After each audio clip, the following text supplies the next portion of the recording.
Tonight's headlines are brought to you by McDonald's. Good evening, Commonwealth, and thanks for watching the Channel 2 News. I'm Sally Lemus. Let's take a look at tonight's top stories. Driving along Beach Road may not be bumpy any longer. Also tonight, airline service in the NMI is reduced. And the Indigenous Affairs Office has a new head in charge. In sports, the pool is our new field for today. Stay with us, we have these stories and more up next. Everybody feel it come around with the rhythm, it's a sound. If you feel it come around with round. Everybody feel it come around with the rhythm, it's a sound. Everybody get down when we give it to you. Everybody feel it come around with everybody in the block.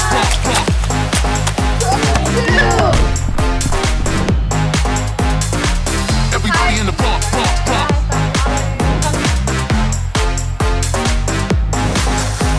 Everybody in the block.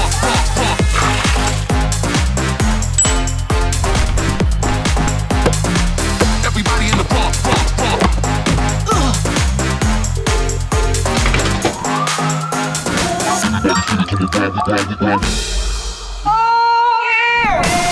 Everybody in the block.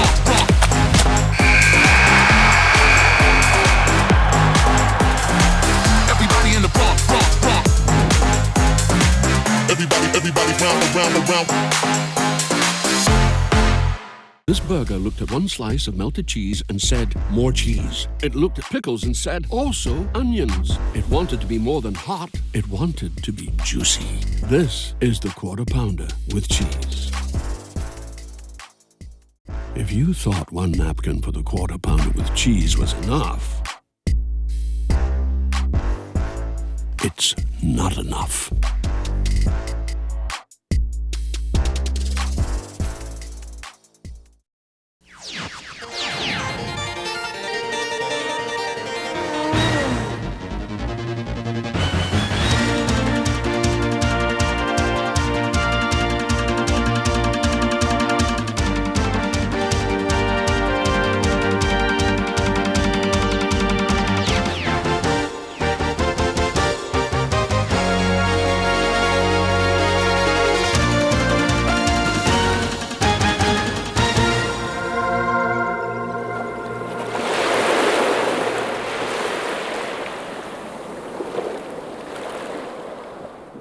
Half a day to the Wami and good evening, Commonwealth. Today is Monday, February 27, 2023. Improvements for Saipan's busiest road is underway. Local leaders break ground for a project long overdue. Let's take a look. It's called the Route 33 project, which is a repair and improvement project for one of the island's busiest and most traveled road, Beach Road. Governor Arnold Palacios, Lieutenant Governor David Apatang, U.S. Delegate Gregorio Kilili Sablan, along with members of the Sinamay legislature and other local officials, gathered at the Garapan fishing base this morning to break ground on Phase 2 of the Route 33 project.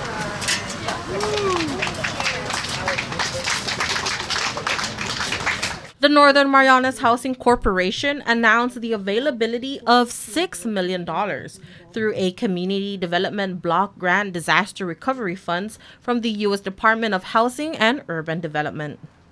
The fact that the project is being undertaken as part of a disaster recovery program demonstrates the resilience and determination of the community and the people involved in the project. Despite facing the adversity of the storms and the challenges faced with the efforts to rebuild, we have all come together to improve the infrastructure in the Sinamay. The Sinamay Department of Public Works also contributes $8 million through the Federal Highway Administration.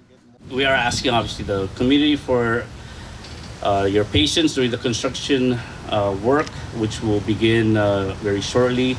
We encourage everyone to use caution as you traverse the road as it begins construction. And and the remaining $5.7 million will be covered by ARPA funds. In total, the Route 33 project is worth $19.7 million. The last time we fixed Beach Road was like over 20 years ago, maybe more. And so, it's time to fix it. As we all know, it's deteriorating. And this was one of the main projects that we've worked on with the highway task force, as you know. And so I'm glad that things fell in place, and we're here, breaking ground. The reconstruction of the roadway will include new asphalt with dense anti-skid. It will also include pavement markings, road shoulders, drainage systems, driveway connections, and traffic signage. Highlighted features of this project include sidewalks, bike lanes, and pedestrian crosswalks. Lieutenant Governor David Apatang says this is the first of the many significant road projects to come. We're pushing on other projects on this roads. Right now, I was talking to Public Works. We're going to start working on Objan Road also, from Coastal Point intersection all the way back to Dandan, part of Ladder Beach area. So that's the next phase we're going to do, and some other secondary roads. So we're going to be looking for additional funding for Kangman also, especially complete the paving in Kangman Homestead area. The improvement of Route 33 will begin at the Hopper Junior High School all the way down to Micro Beach. GPPC is the selected contractor for this project. This week, Asiana Airlines will make its last flight, at least for the time being, to the NMI. It's the latest challenge in air service, but some budget carriers are planning to pick up the slack. Just over 10,000 of those visitors arrived from South Korea in January of 2023, compared to just over 1,400 from South Korea in January of 2022. T-Ways and Jeju are adding flights, both charter flights and regularly scheduled flights in the coming months, as seat capacity continues to increase from Korea. Asiana Airlines, however, will suspend service to Saipan beginning this week, which will leave the NMI without a full-service carrier from Korea. Tourism officials are hoping to initiate talks with Korean Airlines, which currently flies to Guam. From Japan, the numbers continue to be of great concern. Just 438 Japanese came in January from Japan, despite the direct service from Tokyo 3 times per week on United. That flight is mostly used by people that are transiting to and from the U.S. mainland. Japanese still not traveling in mass, and the yen-to-dollar ratio isn't helping. The Japanese government also continues to offer incentives to encourage domestic rather than outbound travel. MVA is trying to get Japanese to come here with airport and shopping shuttles around a free golf, free diving, and travel agent incentives for each package booked. The Marianas also received just over 1,000 visitors from Guam, 594 visitors from the U.S., and a combined 270 additional visitors from all other destinations in January. Over in court, the AG's office dismisses the illegal overtime case for the former NMI fire chief. Attorney General Edward Manibusan files a voluntary motion to dismiss its lawsuit against former Commissioner of Fire Clyde Narita regarding the illegal overtime pay. Manibusan, through the attorney of record, Chief Solicitor Robert Glass Jr., filed its motion in Superior Court on Friday. The case is dismissed with prejudice based on the fact that Narita has repaid the amount in full. Narita allegedly received a total of over $45,000 in unlawful typhoon payment in 2019. He, along with 6 other former cabinet members, were sued by the AG's office in 2021. The Palacios Apatang administration names a new head to lead the Indigenous Affairs Office. Ross Manglonia has been appointed to serve as the resident executive for the Indigenous Affairs Office. Well, one of the things about being an appointee is you have to understand why they appointed you. Throughout my career, I brought in large grants, and I believe that's the main reason why is this program has been underfunded for many administrations, and so I'm glad that the governor has confidence in my ability, and we'll see what we can do. Manglonia's appointment requires Senate confirmation, but he is eager to begin work.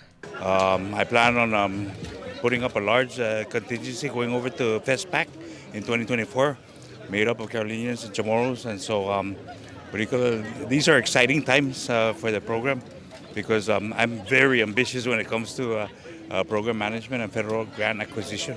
In the local culture, the wife of the house or homemakers are known to make use of everything, even excess products that can be pickled, jammed, and more.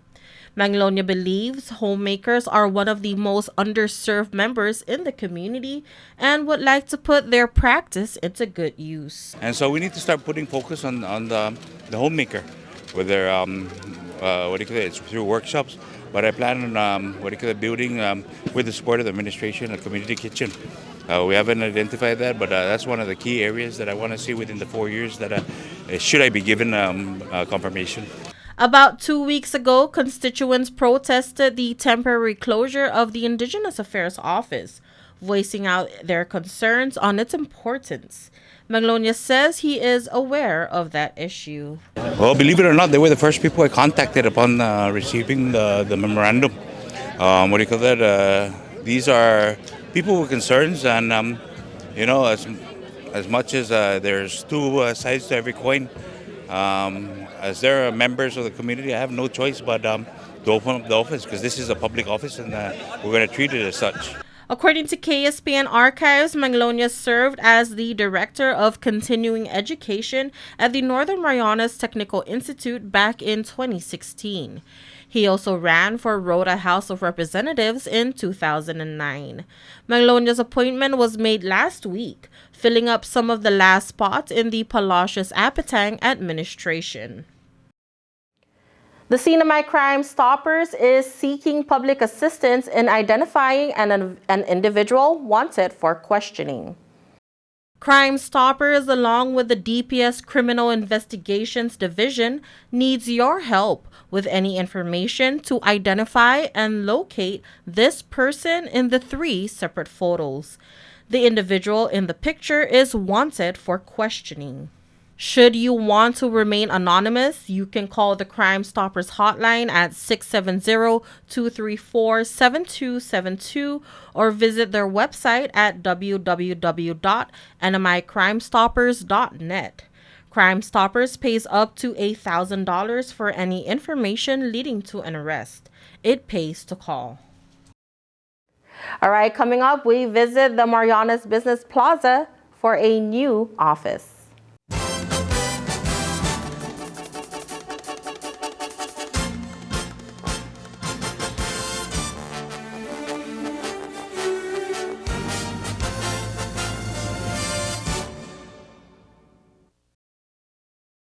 Fast, fun, and easy. That's how your home Wi-Fi should be. So start with an internet plan that fits your budget. Introducing your home Wi-Fi starter pack, also known as WISP. Enjoy up to 25 megabits per second for as low as $35 a month. Plus, a free router with your wireless subscription. That's hours of movies, games, social media, and more endless fun. Get your Wi-Fi starter pack today only at Docomo Pacific. Better together. Additional conditions may apply.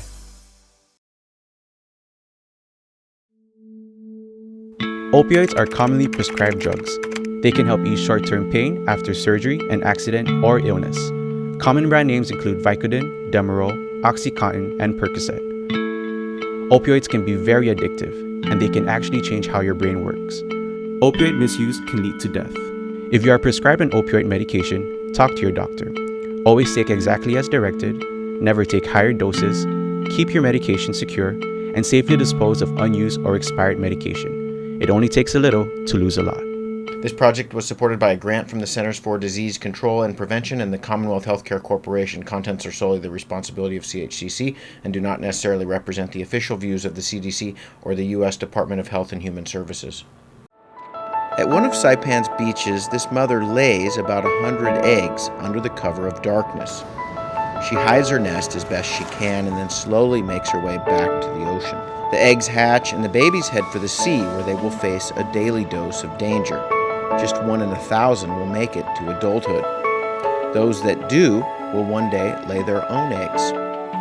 Sea turtles are protected under CNMI law. If you see one that is stranded or if you see illegal activity, call the hotline at 287-8537. Welcome back to the Channel 2 News. The more, the merrier. Lawyers look for a bigger space to include a new office. The law office of Matthew Gregory, Viola Alipudu, Kimberlyn King Hines, and Algon Law offices have relocated to the 4th floor of the Marianas Business Plaza. The office is larger than their previous space in the 6th floor.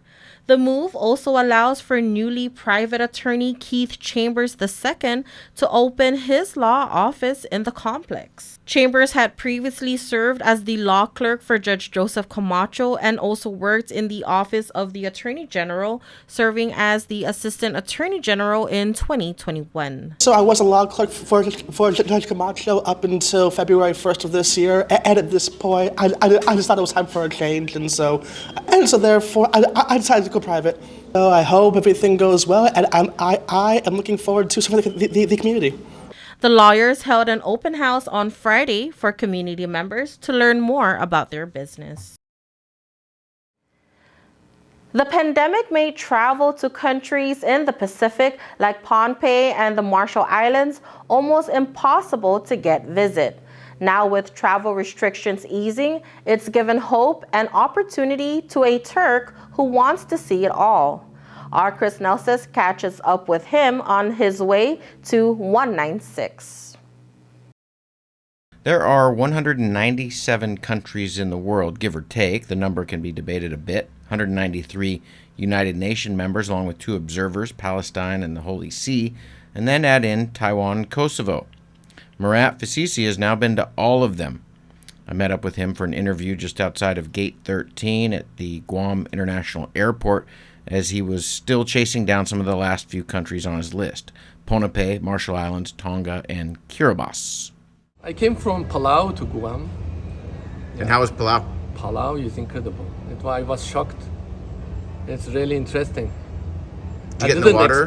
Did you go to Jellyfish Lake? Jellyfish Lake, Milky Way, Rock Islands. I fly with the small plane, and from the land and the sky and the sea, I traveled everywhere in Palau, and it is really like a heaven.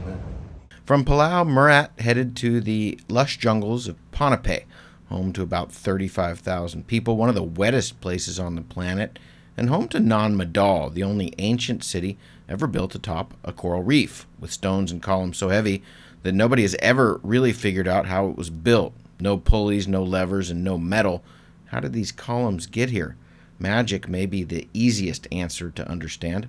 Eritrea and Saudi Arabia will be 2 of the last countries that he visits. When did you start this quest?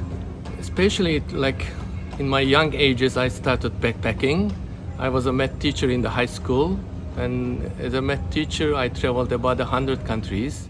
Murat is from Turkey, a country of 85 million people that sits partly in Europe and partly in Asia. Istanbul straddles the Bosphorus. The western part of the city is in Europe, and the eastern part of the city is in Asia. The Bosphorus flows up into the Black Sea and links Russia and its energy supplies with the rest of the world. With their unique location, the Turks have a rich history in trade and logistics and travel. Murat's teaching schedule gave him long summer breaks, but as he got more and more into travel, the summer and winter breaks weren't quite long enough. He decided to go into business. As a math teacher, I had the time summer holidays and winter break. Then it was not enough for the long routes, like I did a route to South America for 6 months. Then I should find something else to do to earn the money. And it was the beginning of the 2000s, like 2003. I opened the cafe. It was really good time to open a cafe and restaurant on traveling. It was like an innovation at that time. It worked well. Now it earns very good money. There are managers. Okay. I'm traveling. They are paying the money to the bank. His business model is working. He now has 15 branches of his travel cafe, and it lets him spend more time on the road or on the boat or on the train as he chases down visits to all the countries in the world.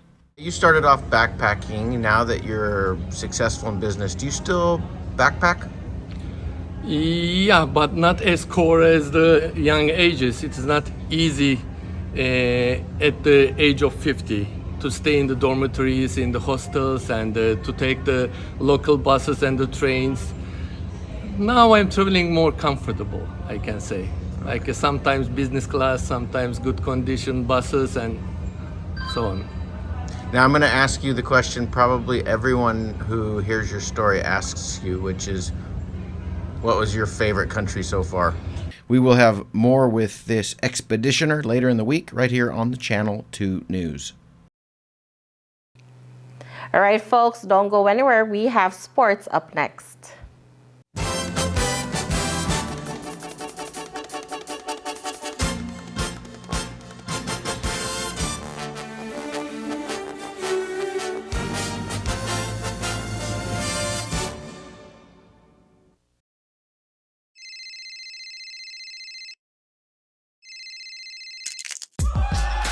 Need a new phone? Trade in now and get up to $500 off our best 5G devices. Trade in your older phone in any condition and step up to better savings and speeds only our 5G network can provide. Check out our website and catch up on the best mobile experience. Trade in now. Docomo Pacific. Better together. I'm gonna make you an offer you can't refuse. Bring your friends in for the best night out at Godfather's Bar in Garabin. Sing along to your favorite hits with live music from the Gigolos. Godfather's has daily food and drink specials, like Taco Tuesdays. And the best pizza on island every day of the week. Located on Palm Street in Garabin.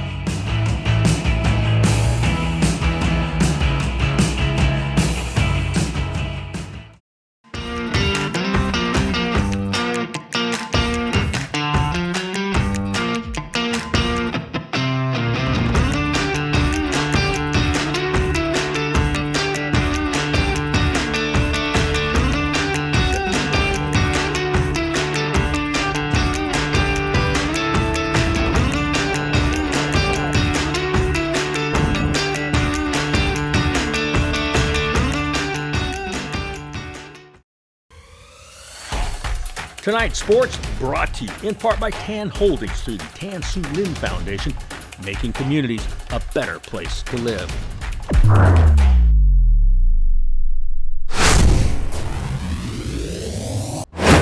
Buenas sports fans.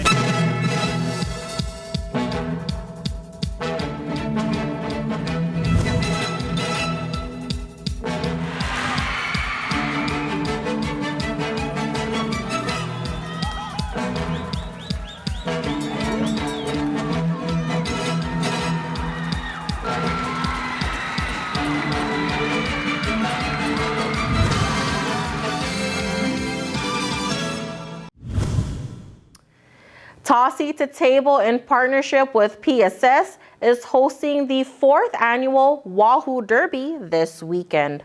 Wahoo in the Marianas is going down on Saturday, March 4th from 6 a.m. to 5 p.m. at the Smiling Cove Marina in Garapan. Pre-registration is on Friday, March 3rd from 4 p.m. to 6 p.m. also at the Smiling Cove Marina.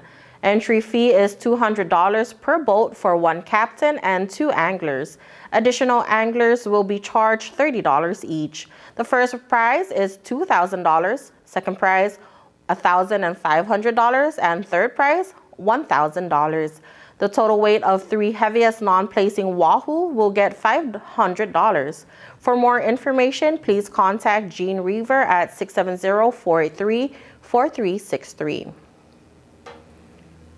Tan Holdings' 50th anniversary in the Marianas continues.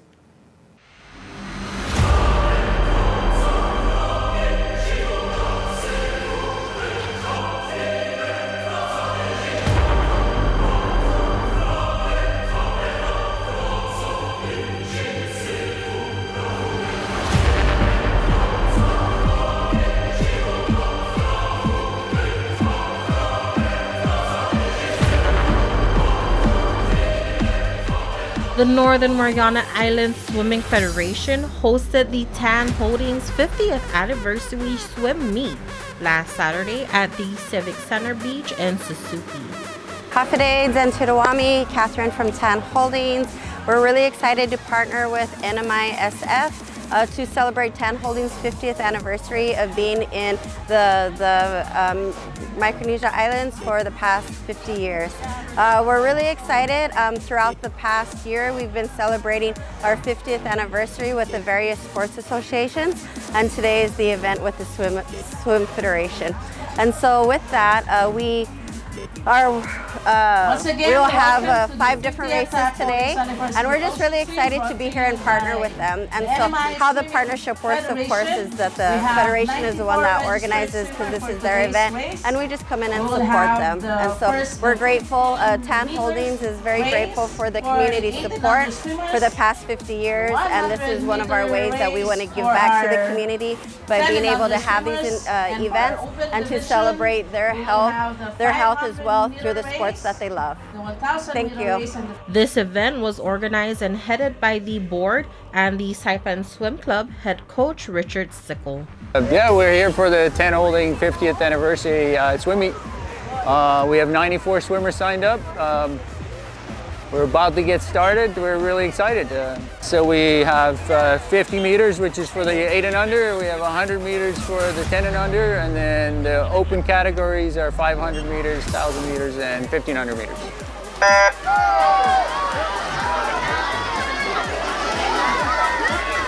In the short distance races for the young swimmers, Leo Lee topped the male U8 50 meter, followed by Taewon Park in second place and Shura Barman for the third place.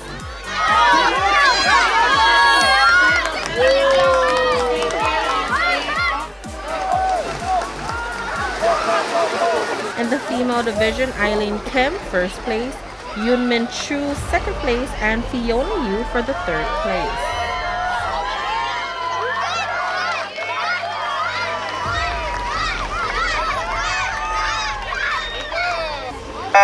In the 100-meter race, Simon Shindo finished first for the male division. Second place is Xing Sheng Wang, and third place, Gabriel Caricio.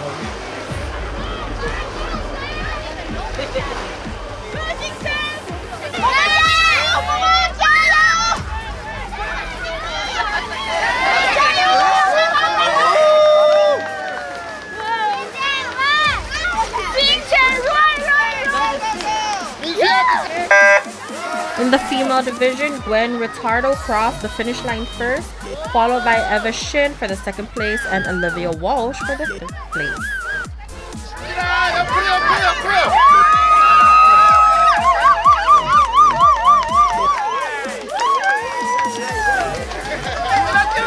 In the male 500-meter race, Richard Zhao ruled this division.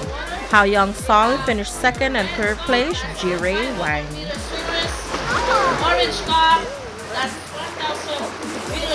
In the female division, Sarah Guerrero finished first, followed by Shayna Barman, second place, and Mia Camacho for the third place. Swimmers, take your mark.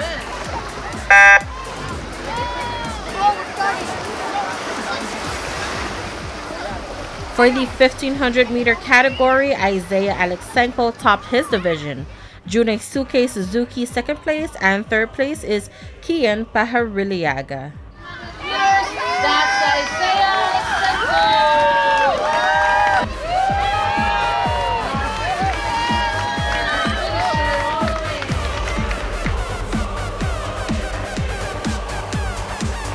Female division, Ginny Thompson finished first, followed by Maria Batalones, second place, and Julia Jinang for the third place.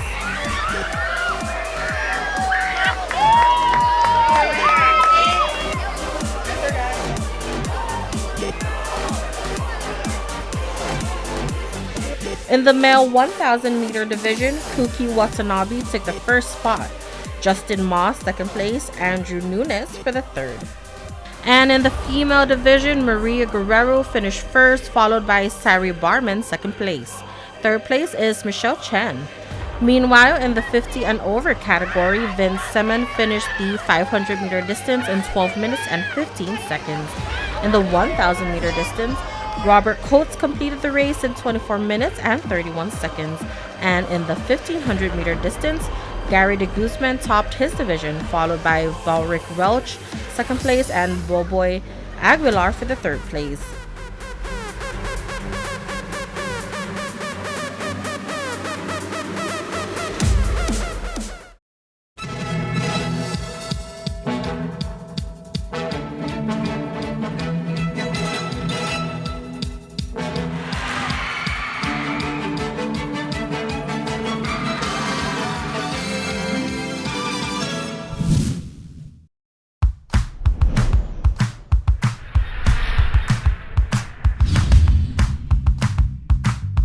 Hi, I'm Dre, one of the personal trainers here at Goat's Gym, and today we're going to be going over the leg press. Now I have here with me is Vince, and he's going to show you how to execute it properly in two different ways.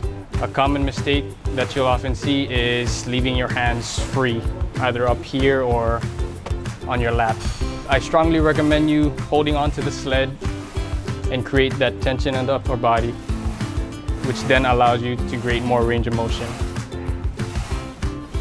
So with his current foot placement, he was feeling it on his legs, his quads. Now with a simple adjustment by placing his foot a little higher on the platform and his toes pointed out slightly, he's going to transfer that tension, which was previously on his legs, onto his hamstrings and glutes. Again, he's going to grab onto the sled, creating that bracing effect up here.